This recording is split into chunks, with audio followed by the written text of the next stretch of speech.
आज আমি তোমাদের সাথে শেয়ার করব কাঁচকলার কোফতা রেসিপি। আর এই কাঁচকলার কোফতাটা কিন্তু রুটি বা পরোটা যে কোনোর সাথেই কিন্তু দারুণ লাগে। আর এই কাঁচকলাটা কিন্তু আমাদেরই গাছের, অনেক দিন হয়েছে কাটা বানানো হচ্ছিল না কিছু, তাই আজকে ভাবলাম কোফতাটা। তার জন্যই প্রথমে কাঁচকলা দুটোকে আমি দুভাগ করে কেটে নিচ্ছি। এবারে একবার জলে ধুয়ে আমি এটাকে কুকারে সিদ্ধ করে নেব।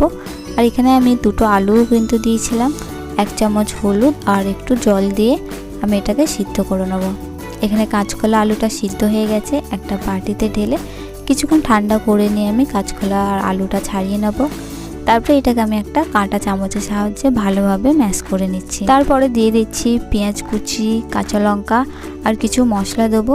দিচ্ছি লঙ্কা গুঁড়ো, হলুদ গুঁড়ো, জিরে গুঁড়ো আর দিয়েছিলাম ধনে গুঁড়ো, গরম মশলা, কালো জিরে, অল্প একটু চিনি আর স্বাদ মতো নুন, 2 চামচ বেসন আর দিয়ে দিচ্ছি আদা রসুন বাটা আর ধনেপাতা। এইবারে এটাকে ভালোভাবে কিন্তু মিশিয়ে নিতে হবে।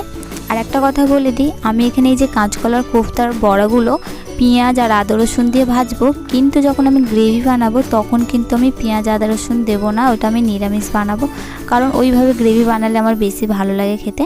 আর এইদিকে দেখো কাঁচকলা আলুগুলো ভালোভাবে মাখা হয়ে গেলে কোফতাগুলো ভেজে নেবো। তেলটা গরম হয়ে গেলে কাঁচকলার কোফতাগুলো দিয়ে একটু গ্যাসটাকে মিডিয়ামে রেখে লাল লাল করে আমি এখানে কোফতাগুলো দেখো ভেজে নিচ্ছি। তারপরে তেলে আমি ফোড়নে দিয়ে দিচ্ছি গোটা গরম মশলা, 5 ফোড়ন, একটা তেজপাতা আর আদা বাটা দিয়ে একটু নেড়ে ছড়ে নেবো।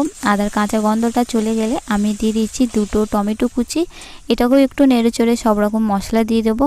দিচ্ছি নুন, হলুদ গুঁড়ো, লঙ্কা গুঁড়ো আর দিয়ে দেবো জিরে গুঁড়ো। আর আমি এখানে কাশ্মীরি লঙ্কা গুঁড়ো দিচ্ছি, খুব বেশি ঝাল করব না, কাঁচা লঙ্কা দেবো যেহেতু। এবারে মশলাটাকে কিন্তু অল্প অল্প জল দিয়ে ভালোভাবে কষিয়ে নেবো। মশলাটা যখন ভালোভাবেই কষানো হয়ে যাবে, এখানে দেখো তেল ছেড়ে দিয়েছে। এইবার আমি একটা সিদ্ধ আলুকে ম্যাশ করে দিয়ে দেবো। এটাকেও আমি আরেকবার ভালোভাবে নেড়ে চড়ে নিচ্ছি।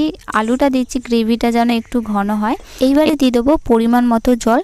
তোমরা যতটা ঝোল খেতে পছন্দ করবে সেইভাবেই কিন্তু জলটা দিতে হবে আর কি। এবারে ঝোলটা ফুটে গেলে আমি কাঁচকলার কোফতাগুলো দিয়ে দেবো। আর একটা কথা মাথায় রাখতে হবে, কোফতাটা দেওয়ার সাথে কিন্তু খুব বেশি এটাকে ফোটালে চলবে না, না হলে কোফতাগুলো পুরোই মিশে যাবে আর কি ঝোলে। এইবারে আলতো হাতে একটু নেড়ে চড়ে নেবো। আর কোফতাটা নামানোর কিছুক্ষণ আগে দিয়ে দিচ্ছি অল্প একটু চিনি, গরম মশলা, ধনেপাতা আর দিয়ে দেবো 1 চামচ ঘি আর কাঁচা লঙ্কা কুচি।